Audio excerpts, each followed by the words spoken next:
On the northern edge of the kingdom of Valmore, where cliffs leaned toward the restless sea, stood a manor so grand it seemed carved from moonlight itself.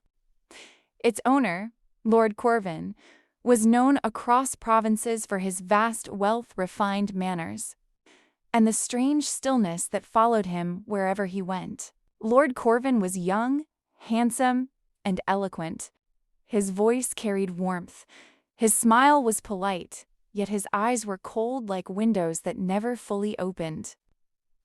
He had been married before, more than once, yet no one could say where his former wives had gone. Questions were asked softly. Answers never came. In a nearby town lived two sisters, Leora and Celine, daughters of a fallen noble family. They were rich in kindness, but poor in fortune. When Lord Corvin began visiting their home, bringing gifts and promises of comfort, their mother saw hope. Celine saw danger. Leora saw opportunity. "He is too quiet," Celine warned. "A house that's silent is never empty." But Leora, gentle and trusting, believed kindness must count for something. When Lord Corvin asked for her hand, she agreed, her heart fluttering with fear and excitement entwined. The wedding was a spectacle of silver bells and velvet banners. Music filled the air, and guests whispered both envy and prayer. As Leora crossed the threshold of Corvin Manor, the sea wind moaned softly, as if the house itself was watching her enter. Married life began sweetly. Lord Corvin was attentive, generous, and never raised his voice. Leora wore silks, dined beneath crystal chandeliers, and wandered halls filled with art and treasure. Yet one wing of the manor remained closed, the silent wing, its door always locked. One morning, Lord Corvin prepared to travel. He handed Leora a ring of keys, heavy and cold. "You may open any door you wish," he said calmly, "except the door at the end of the East Hall. That place is forbidden. Break this trust, and there will be no mercy." Leora promised obedience. At first, she explored joyfully, inviting friends, laughing among the rooms. But each night, her thoughts drifted back to the silent wing. Why forbid a room in a house meant to be shared?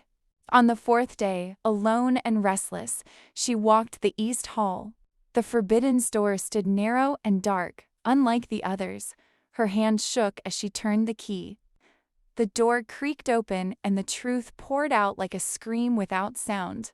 Inside lay the remains of women dressed in faded finery. Faces pale, eyes hollow, time frozen in horror. The walls were stained with sorrow. Leora staggered back, dropping the key. When she picked it up, a dark mark bloomed upon it, refusing to fade. That night, Lord Corvin returned. He smiled, asked for his keys, and stopped when he saw the stained one. "You entered," he said softly. Tears fell as Leora begged forgiveness. His voice turned to stone by dawn. "You will join the others." Celine, who had arrived earlier that day, hid her sister in the tower. While Leora prayed, Celine watched the road, calling down updates with a shaking voice. Each minute felt like a final breath. As Lord Corvin climbed the stairs, blade in hand, hooves thundered across the courtyard. The sisters' brothers burst through the gates, swords flashing. The struggle was swift. Lord Corvin fell, his secrets buried with him at last. Leora inherited the manor and sealed the silent wing forever. She later married a man who feared no questions and hid no doors. Yet she kept the stained key not as a curse, but as a reminder. Curiosity can reveal horrors, but courage is what saves the soul.